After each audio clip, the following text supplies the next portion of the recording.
Bonsoir, bonjour, mi fonga dia, sac passé.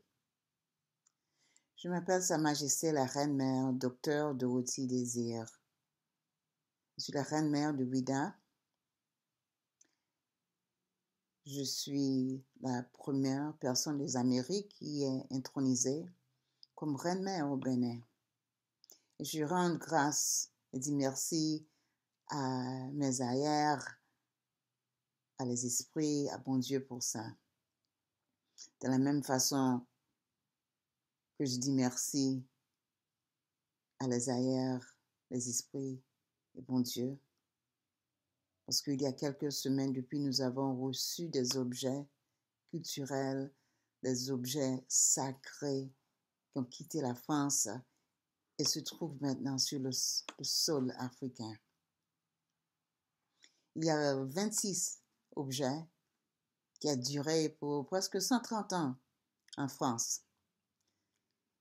Des objets comme le trône du roi Guizhou, qui est une réflexion de notre patrimoine culturel et politique. Ces 26 objets sont maintenant à Ouida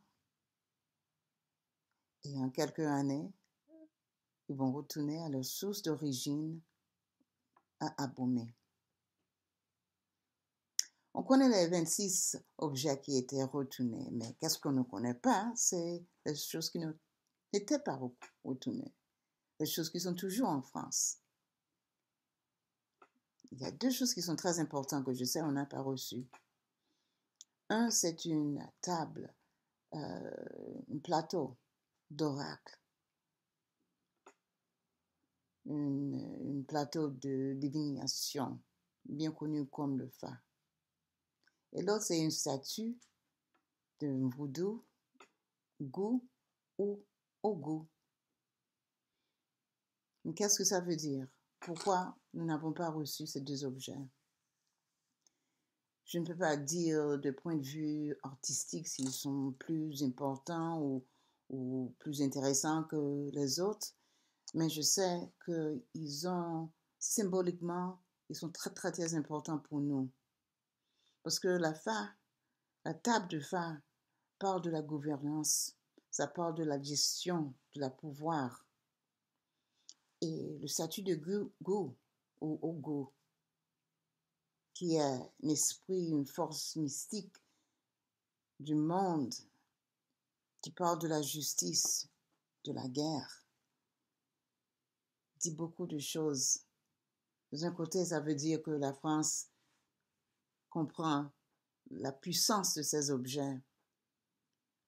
De l'autre côté, parce qu'ils n'ont pas retourné ces objets, ils sont toujours en Europe.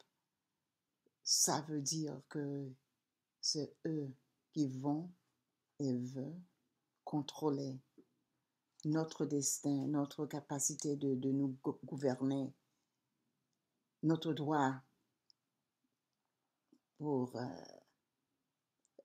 justice.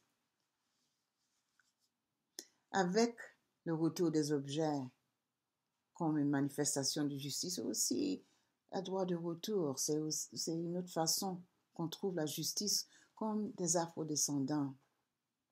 Nous qui sommes en Europe, aux Antilles et les Amériques, Amérique du Nord, centrale et du Sud, on veut nous trouver chez nous, on veut avoir cette possibilité de retourner sur la terre patrie, dans les pays de nos aïeux. Et on demande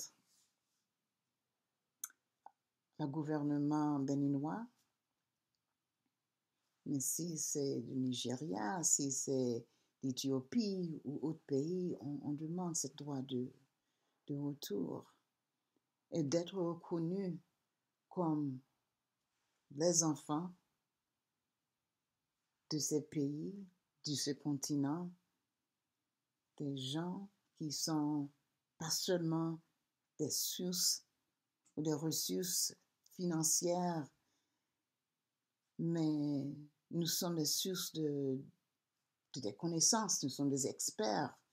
Il y a des contributions que l'on peut faire, des contributions durables qui peuvent fortement et vraiment changer le continent.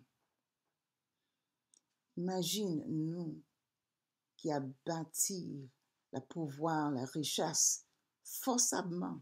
On a été forcés de faire ça pour l'Europe et les Amériques. Imagine qu'est-ce qu'on peut faire pour l'Afrique, la mer, la terre de notre mère, de nos ailleurs. On va faire des changements, on peut faire des contributions avec le cœur ouvert, des cœurs ouverts, avec joie, volontairement, de reconstruire la richesse du continent pour vous et pour nous. Alors, le droit de retour de les objets, c'est notre droit, mais le droit de retour de notre cœur, de notre esprit, de notre personne, c'est une autre lutte et quelque chose qu'on souhaite de négocier avec chaque pays africain, si pas avec l'Union africaine. Merci pour ce moment, avec l'attention que vous avez m'accordée. Aibobo Anache.